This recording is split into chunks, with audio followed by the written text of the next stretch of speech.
Ngayong umaga rin po, isasamahan tayo ni Pag-asa Weather Forecaster Manny Mendoza para bigyang gabay tayo sa magiging lagay ng panahon sa mga susunod na araw at oras. Good morning, Mr. Mendoza.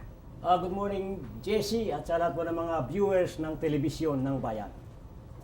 Mr. Mendoza, unahin na po natin itong cloud cluster na binabantayan nga po natin sa labas pa naman ng Philippine Area of Responsibility. Ano na po ba ang naging developments nito at posible rin po ba na ma-develop ito sa pagiging low pressure area? For the information of all concerned, yun pong cloud cluster na ito, yun po nasa kanan po ng aking daliri, yun po ay isang tropical depression na. Sa ngayon po sa iba't ibang meteorological agency ng mundo. At ito nga po ay may posibilidad na lumakas pa pag ito nga po ay lumapit na sa Philippine Area of Responsibility. And then, ito pong tropical depression na ito ay pwedeng pumasok po sa Philippine Area of Responsibility sa araw po ng Lunes. At kapag pumasok na nga po ito sa Philippine Area of Responsibility, siyempre ito po ay magiging isang ganap ng bagyo. Ang kanya pong pangalan ay Glenda. Nako mga kababayan, unang katanungan pa lamang, medyo hindi na magandang balita dahil ito nga tropical depression na nasa labas ay posibleng ang pumasok dito sa Philippine Area of Responsibility at yan ay isang ganap na ngang typhoon kung sakasakali man na pumasok dito sa bansa natin o mag-i-intensify pa ito. At yan nga po ay sa Lunes ayon nga kay Mr. Mendoza. Mr. Mendoza, ngayon nga po ay sunod-sunod na rin po yung abiso na inilalabas ng Pag-asa sa Twitter at Facebook yung tungkol nga po sa mga pag-ulan. At dahil nga po dito, posible rin pong maganap yung mga pagbaha para po sa resiliency at mapaghandaan din ng mga kababayan natin. Ano po ba ang mga dapat gawin bago ang pagbaha? Bago po yung mga pagbaha, siyempre, ito po yung mga preparedness na dapat isagawa ng mga tao na nakatutok po sa Pag-asa. Unang-una, be aware how often your location is likely to be flooded and what extent.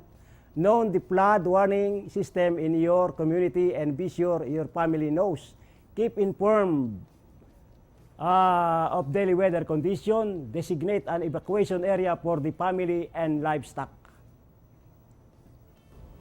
Keep a stock of food which requires little cooking and refrigeration as electric power may be interrupted. Keep transistorized radio and flashlights with spare batteries, emergency cooking equipment, candles, matches, and first aid kit in case of emergency. Securely anchor weak dwellings and items. And keep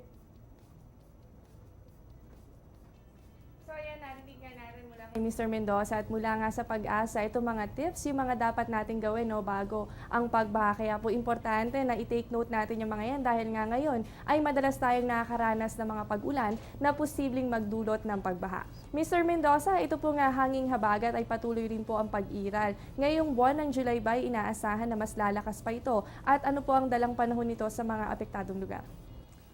Siyempre, Jessie, alam mo naman, ang dalang panahon ng habagat ay tag-ulan o mga ulan at malalakas na hangin lalo na sa kanlurang bahagi ng ating bansa. At siyempre, tulad ng iyong binanggit, may posibilidad pang lumakas ang southwest sa buwan ng July, lalong-lalo na kapag malakas ang high pressure area dito sa may mainland Australia. Idagdag pa kapag yung bagyong darating na si Glenda ay umakyat sa malapit sa papunta ng Japan at ito ay medyo nagtagal do sa lugar na yaon, ito ay hahatak at magpapalakas ng hanging habagat na magdadala na nga ng mga pag-ulan sa kanlurang bahagi ng Luzon at Visayas. Sa madaling salita, sa buwang ito ng Hulyo, may posibilidad na magkaroon pa rin ng malalakas na habagat na magiging dahilan ng mga pag-ulan at kaakibat ng mga pagkidlat at pagkulog lalong-lalo na sa kanlurang bahagi ng ating bansa.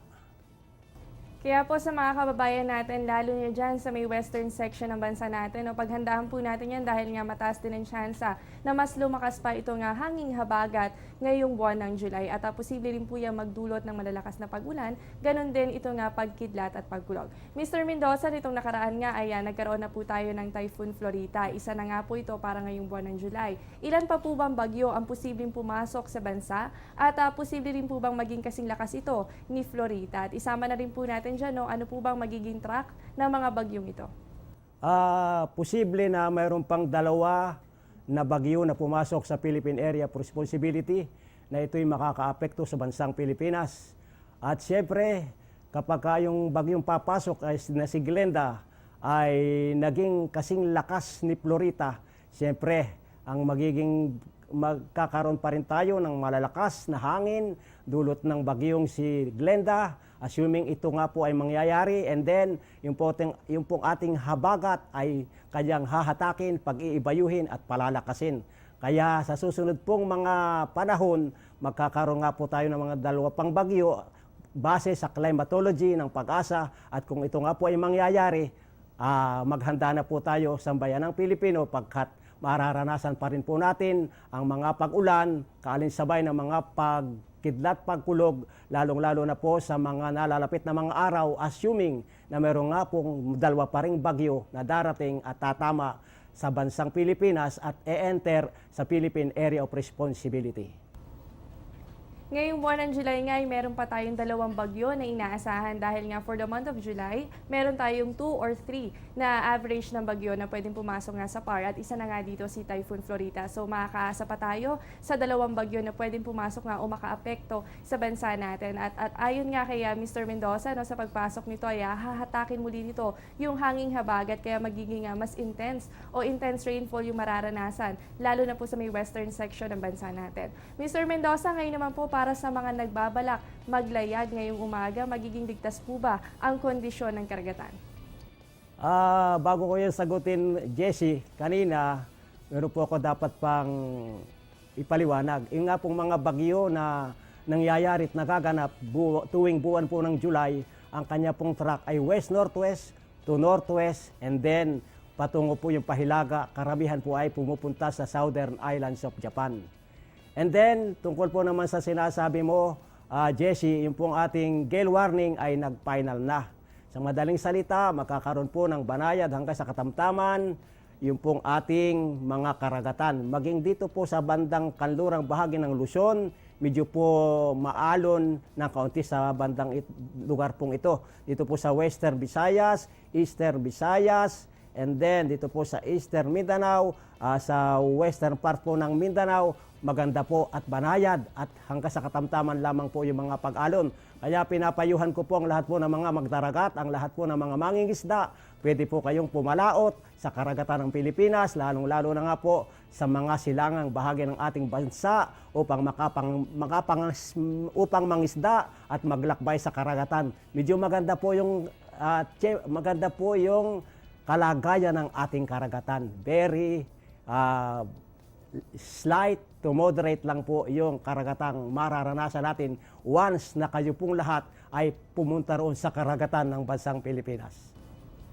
So good news nga po yan para sa mga kaibigan nating mangingisda. Pwedeng-pwede na po kayong maglayag ngayon o pumalaot ngayon dahil nga po safe ang kondisyon ng karagatan natin. Yan ay assurance mula kay Pag-asa Weather Forecaster Manny Mendoza. Mr. Mendoza, bilang panghuling katanungan na lamang po, ano po ba ang aasahan nating lagay ng panahon base sa nilalaman ng inyong 5 a.m. weather forecast?